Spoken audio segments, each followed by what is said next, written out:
morning. Thank you very much. I'm going to present you a phase 2 trial of what is a very difficult name, the Belzupacap Sarotalocan, which is called more friendly Bel-sar or AU-011, an investigational target therapy for choroidal melanoma via suprachoroidal administration. These are my financial disclosures, and Aura Biosciences is relevant to the content of this talk.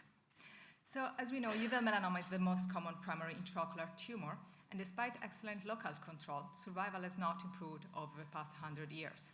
What we now understand better is the molecular determinants of a metastatic risk, and studies have shown that by biopsying even small tumors, the high future risk are there already, and by treating these small tumors, we might eventually make a difference in terms of long-term survival.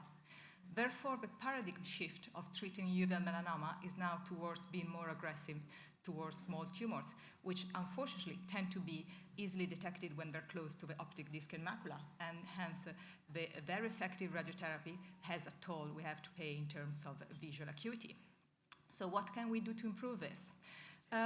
We can think more as the oncology set mind and use a virus drug conjugate, which is like similar to a virus, even inside an active drug, which is binds to the heparan sulfate proteoglycans, which are altered on the tumor surface, and then is activated by shining a laser light, similar to what we do with PDT, so that we get a double action on the tumor. This is a direct mechanism with the release of reactive oxygen species, so the tumor cells undergo necrosis.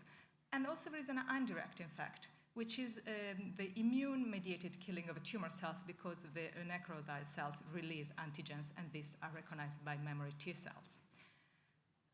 This kind of drug has been suggested to be useful for small indeterminate lesion, or more recently what we define as small choroidal melanoma, because it is a small nevus with an evidence of growth. So we know we're not just treating nevi, we're treating something which is actually changing. And by small, we intend something with a thickness between 0.5 and 2.5 millimeters, and the largest value of diameter less than 10 millimeters. So the goal for Bel-sar is to eliminate the malignant cells within the choroid while preserving vision. And the trial endpoint are therefore considering the maintenance of a visual acuity, and by failure we define a loss of from baseline of more than 15 letters, and the stop of tumor progression. So anything growing more than 0.5 millimeter in thickness or more than 1.5 millimeter in LBD will be considered as a failure of treatment. So the phase 2 trial was designed to determine the optimal dose and therapeutic regimen with the suprachoroidal administration. The suprachoroidal drug is delivered with a standard injection. Initially, the phase 1 was done with the intravitreal, but preclinical studies have shown that suprachoroidal is more effective and induces less inflammation. And so, as you can see, it's very small numbers. That the largest cohort is cohort 6 with the highest dose in the regimen. And the treatment regimen then consists in 2 suprachoroidal injections of Bel-sar with an interval of time between 4 to 6 hours. Then there is 1 laser activation, about half an hour, and a further laser activation. And this is 1 treatment.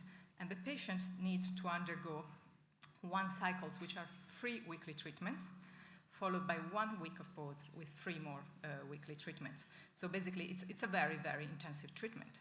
However, this kind of regimen has shown that there is a better tumor control rate as compared to a lower regimen. And also, when we look at the few patients we have in this cohort of patients, which will be expanded in the phase 3 area, there is a good tumor control. So we are also interested in visual acuity because, as mentioned, the 2 things have to go together for this to make sense. And what we're saying is that with the highest regimen dose, which is the one will be used in phase 3, actually the visual preservation rates is quite good, even at 9 months follow-up. And again, these are very preliminary data. The more updated ones will be presented at the AO shortly. In terms of safety, we no major grade 3 toxicity have been reported. There has been no problem with suprachoroidal hemorrhages or choroidal detachments.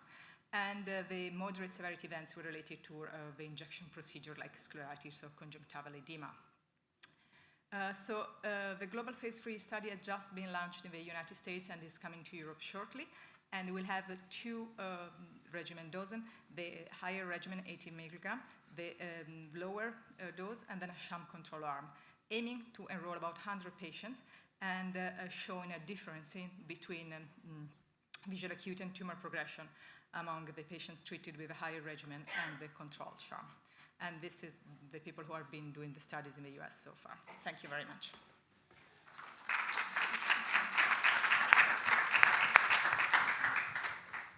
Thank you very much. Do you have any questions? Yeah, so time for one. Yeah, time for one. Martina, one question really. So is this a kind of photodynamic therapy, or how does it work? The laser is the same as what you would use for PDT, but it's completely different with drug principle. So the portoporphin is just photoactivated. There is no actual active drug in there, whereas the Bel-sar is has the double mechanism of action. So there is a cytotoxic effect with the release of oxygen-derived mechanism, and then there is also an immune response. So no, it's not like PDT at all.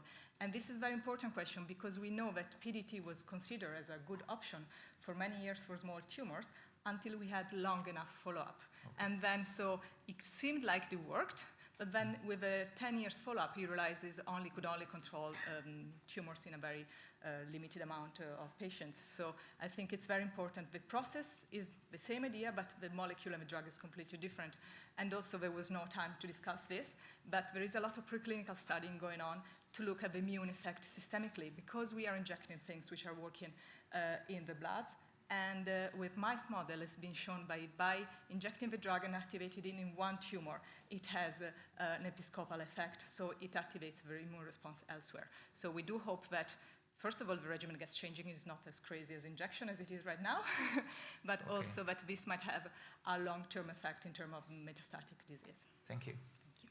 Thank you very much. So we would like to ask our last presenter to come and